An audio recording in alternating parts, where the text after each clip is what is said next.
அரசியலாயிரம் நேர்களுக்கு வாழ்த்துக்கள். அரசியலே வேணாப்பா ஆளை விடுங்கன்னு சொல்லி விலக தயாராகிட்டார் விஜய். காரணம் ஆதவ அர்ஜுன் நம்மளை மாட்டி விட்டார், இப்படி நடக்குன்னு நம்ம கொஞ்சம் கூட எதிர்பார்க்கலையே அப்படின்னு அப்செட் ஆகி போயிருக்கிற விஜய் அவர்கள் இதுலேருந்து தப்பிக்கிறதுக்கு என்ன வழின்னு பல யோசனை பண்ணிக்கிட்டு இருக்கிறாரு. நம்மளுக்கு ஆட்சியும் வேணாம், முதலமைச்சர் சீட்டு வேணாம், அரசியலுமே வேணாம், ஆளை விடுங்கப்பாண்டு அவர் ஒதுங்கலான்னாலும் விடமாட்டாங்க போல இருக்கே. நம்ம எப்படியாவது பழியை திருப்பி போடலான்னு முயற்சி பண்ணோம். அதனால் அதுக்கெல்லாம் ஆதாரம் இல்லாமல் போச்சு. இங்கே நடந்த குறைய குற்றங்களுக்கு பூரா ஆதாரமும் வீடியோவும் அவன் வெளியிட ஆரம்பிச்சிட்டானே, என்ன பண்ணுறதுன்னு விஜய் இப்போ தவிச்சுக்கிட்டு இருக்கிறாரு. விஜயுடைய தமிழக வெற்றி கழகத்தினுடைய தமிழ்நாடு முழுக்க இருந்த மாவட்ட செயலாளர்கள் இப்போ பலரும் இப்போ என்ன சுதாரிக்க ஆரம்பிச்சிட்டாங்கன்னா, புஷி ஆனந்த் மேலே கோர்ட்டு வழக்கு தொடர்ந்தவொடனே புஷி ஆனந்த் ஹைகோர்ட்டில் சொல்கிறாரு, எனக்கு இதுக்கு சம்மந்தம் இல்லைங்க, மாவட்ட செயலாளர் மதியலான கேளுங்க, அவர் தாங்க எல்லாம் பொறுப்புனா அவரை பிடிச்சி உள்ளே வச்சுட்டாங்க. அந்த கரூர் மாவட்ட செயலாளர் மதியலங்கனையும் அந்த நகர செயலாளரும் பிடிச்சி உள்ளே வச்ச உடனே இப்போ மற்ற மாவட்ட செயலாளர் என்ன பார்க்குறேன், ஆக நம்மளுக்கு இதுதானே கதி, அவன் அப்பாவியாக இருந்தால் மாவட்ட செயலர் நகர செயலர் உள்ளே போயிருக்கான், இந்த ஆளு பாட்டு தப்பிச்சுட்டு போயிட்டாங்க, நம்ம கொஞ்சம் எச்சரிக்கையாக தான் இருக்கணுங்கிற மாதிரி பெரும்பாலாக உள்ள தமிழ்நாட்டில் உள்ள நிர்வாகிகள்லாம் சுதாரிச்சிட்டாங்கங்கிற ஒரு நிலைமை வேற வருது. இப்போ இனிமேல் நம்ம எப்படி தான் அரசியல் பண்ணுறதுங்கிற ஒரு இக்கட்டான சூழ்நிலை வந்த பிறகு தான் எப்படியாவது நம்ம அரசியலும் வேணாம் ஒன்றும் வேணாம் ஆளை விடுங்கப்பா, ஆனால் ஜெயிலுக்குள்ளே போகாமல் நம்ம வெளியே இருந்துட்டா போதுங்கிற ஒரு முடிவுக்கு விஜய் வந்துட்டாருங்கிற மாதிரி தகவல் தான் இப்போ பரவலாக பேசப்படுது. அந்த என்ன செய்தி, அவ்வளோ பெரிய மாற்றத்துக்கு என்ன காரணம், என்னென்ன நடந்துச்சுங்கிறத சில நிமிடங்கள் நீங்கள் கவனமாக தெரிஞ்சுக்கிறதுக்கு வாங்க இப்போ நம்ம வீடியோக்குள்ளே போவோம். நமக்கெல்லாம் தெரிஞ்ச செய்தி தான், கடந்த செப்டம்பர் 27 வெள்ளிக்கு அடுத்து சனி வந்துச்சுல, சனிக்கிழமை அன்னைக்கு 41 இன்னுயிர்கள் பழிவாங்கப்பட்டுச்சு.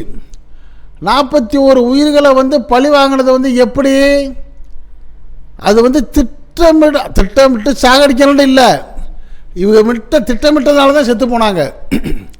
12 மணிக்கு வருவோன்னு சொல்லிட்டு 10 மணிக்கே மக்களை கூட்டிகிட்டு இரவு 7 மணிக்கு வந்தால் கிட்டத்தட்ட 7 மணி நேரம் 9 மணி நேரம் நெருக்கடியில், தண்ணி இல்லாமல், உணவு இல்லாமல், கழிப்பிட வசதி இல்லாமல் நெருக்கடியில் நின்றுக்கிட்டு மூச்சு காற்று கூட சரியாக கிடைக்காம நின்ற மக்கள் எவ்வளவு அவஸ்தைப்பட்டிருப்பான்.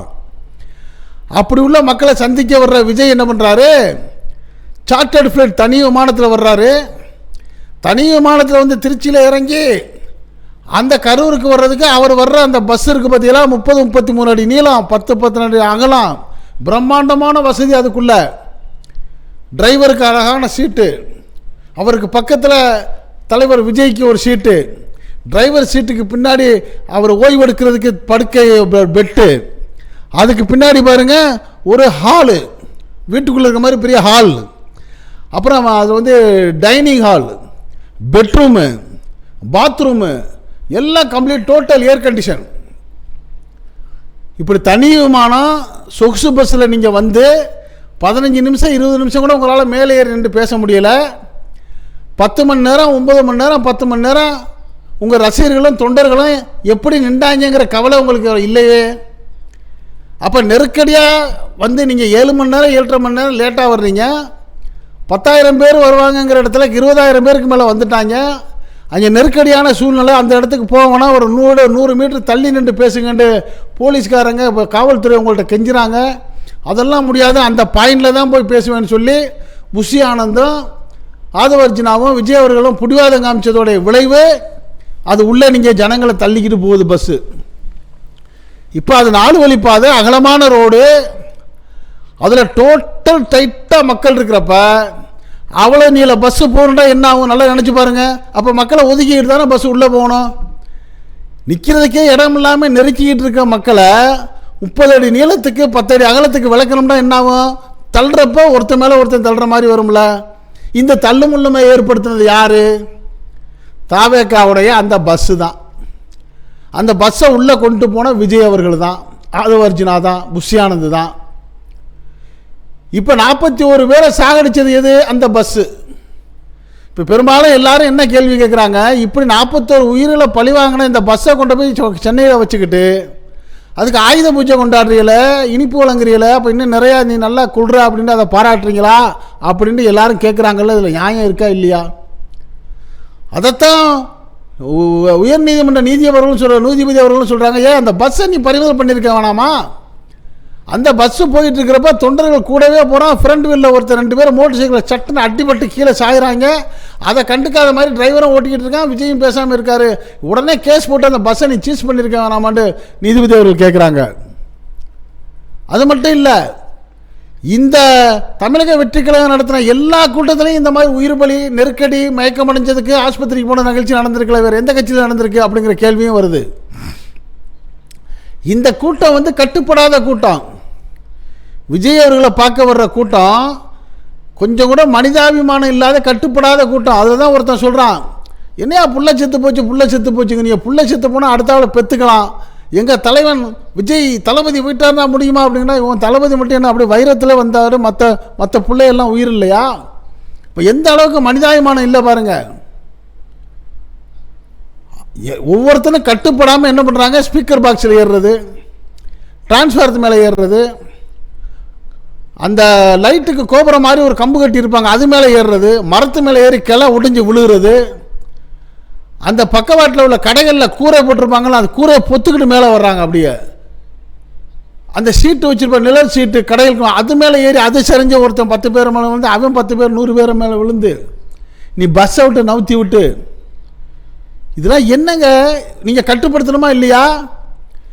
20 நிமிஷம் உங்களால் வெளியில் நிற்க முடியல, சிறப்பு பஸ்ஸில் வர்றீங்க, இவ்வளோ பெரிய மக்கள், பெண்கள், கை குழந்தைகளை வச்சுட்டு எவ்வளோ வேதனையோடு நிற்கிறாங்க. அதில் ஒரு அம்மா சொல்கிறதா ஒருத்தர் சொல்கிறாரு, நம்மளுக்கு சொல்கிறதுக்கே வாய் கூசுது. அந்த அம்மா ஒரு காணொளி போட்டு அவர் உடனே அழிச்சிட்டாங்களாம். இந்த நெருக்கத்துலேயும் என் உடம்புல ஒரு இடம் விடாமல் தடவி பார்த்துட்டாங்க அந்த கும்பலில் அப்படிங்கிறது எவ்வளோ பெரிய அசிங்கம் பாருங்கள். இப்படி தொண்டர்களை வச்சுக்கிட்டு நீங்கள் கட்சி நடத்துறீங்க, இது என்ன கட்சியான்னு சொல்லி மாண்புமிகு நீதியரசர் கேட்குறாருன்னா நியாயமாக இருக்கா இல்லையா? இதே இடத்துல 10 நாளைக்கு முன்னாடி அதிமுக பொதுச் செயலாளர் எடப்பாடி பழனிசாமி அவர்கள் கூட்டம் நடத்திருக்காரு. ஏதாச்சும் பிரச்சனை வந்துச்சா? அப்போ நீங்கள் இடத்துல மட்டும் ஏன் பிரச்சனை வருது? நீங்கள் கூட்டம் நடத்துகிற எல்லா ஊர்லேயும் செருப்பு 2000 3000 செருப்பு செதறி கிடக்குது, 2 வாட்டர் பாட்டில் காணாமே, அவனுக்கு ஏதாச்சும் குடிக்க தண்ணி, சாப்பிட சாப்பாடு, நீங்கள் வர்ற நேரத்தை சரியாக அறிவிச்சிருந்தாலும் இந்த பிரச்சனை ஏற்பட்டிருக்காதுங்கிற பல கேள்வி வந்ததுனால இவங்களுக்கு பதில் சொல்லவே முடியலை. தாவேக்கா தரப்பில் இது எப்படி திசை இருப்ப பார்த்தாங்கன்னா, இதுக்கெல்லாம் போலீஸ் தாங்க காரணம், இதுக்கெல்லாம் தமிழ்நாடு அரசு தாங்க காரணம், இதுக்கெல்லாம் வந்து முதலமைச்சர் தாங்க காரணம், எப்போயாச்சும் பழியை திருப்பி விடலான்னு முயற்சி பண்ணாங்க. இந்த முயற்சி இவங்க மட்டும் இல்லை, இவங்களுக்கு ஆதரவாக வந்து இவங்களை தயார் பண்ணி விட்ட பாஜகவும் அதை தான் செஞ்சிச்சு. பாஜக பாருங்கள் உடனே இதுக்கு துணை வந்துட்டாங்க பாருங்கள். பாஜகவை கொள்கை எதிரின்றார். ஆனால் எல்லாரும் என்ன சொன்னாங்க, பாஜக உருவாக்கின கட்சி தாங்க தாவேக்கா, நீ கட்சியை உருவாக்கி எங்களையும் திட்டிக்க, திமுகவையும் திட்டிக்க, ஆனால் திமுகவுக்கு போகிற முஸ்லீம், கிறிஸ்தவ, தலித் மக்கள் ஓட்டையெல்லாம் நீ பிரிச்சிடுறாசா, போதும் நாங்கள் ஜெயிச்சிருவோம்னு திட்டம் போட்டு உங்களை கட்சியை உருவாக்கினாங்கன்னு சொன்னாங்கல்ல. அது உண்மையாக பொய்யோன்னு சந்தேகப்பட்டப்போ உண்மைங்கிற மாதிரி இப்போ சூழ்நிலை எப்படி வருதுன்னா, எதுக்குமே போகாத பாஜக ஒரு குழுவை அமைச்சிருச்சு, 8 பேர் கொண்ட குழுவா, அப்படியே அறிவு சிறந்த நீதியை வழங்குகிற பெரிய ஒரு நிபுணர்கள் ஹேமமாலினி தலைமையில் வருதுங்க. அப்படியே ஏங்க இந்த குழுவை வந்து நீங்கள் வந்து மணிப்பூருக்கு அனுப்பலை? அதே மாதிரி உத்தரப்பிரதேசத்தில் நடந்த கும்பமேளா நிகழ்ச்சிக்கு ஏன் அனுப்பலை, சாவுக்கு ஏன் அனுப்பலை? எவ்வளவு இடர்பாடுகள் நினச்சி அங்கேயெல்லாம் அனுப்பாமல் இதுக்கு மட்டும் உடனே நீங்கள் இப்படி அனுப்பிச்சு பார்க்குறீங்கன்னா உங்கள் திட்டம் புரியுதா இல்லையா?